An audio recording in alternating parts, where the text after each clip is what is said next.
Jesi se naučio tu unutar ovog dijela? A? Jesi. Govori što želiš. U suprotnom nastavit ćemo i nećeš imati prilike više da izgovoriš svoju želju. Vidiš li iz ruke u ruku svoje stanje svakim danom sve bolje. Vidiš li da ne možeš izdržati unutra. Vidiš li što se s tobom dešava. Vidiš li da se sad kidaš.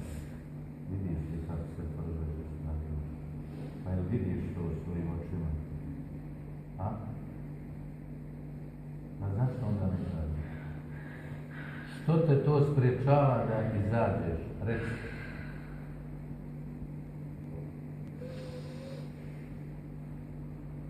Pričaj bolje.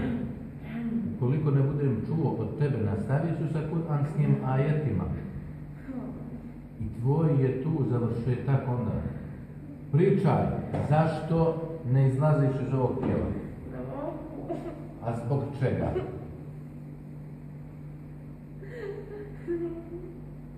Koji je razlog što ne možeš?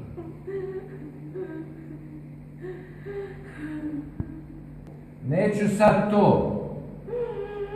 Hoću odgovor. Zašto nisi pristajao da izađeš do sada?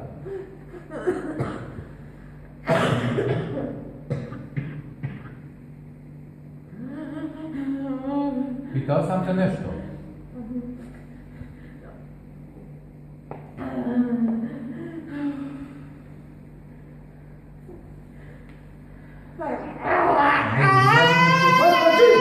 بسم الله الرحمن الرحيم والصافات صفا فالزاجرات زجرا فالتاليات ذكرا إن إلهكم واحد رب السماوات.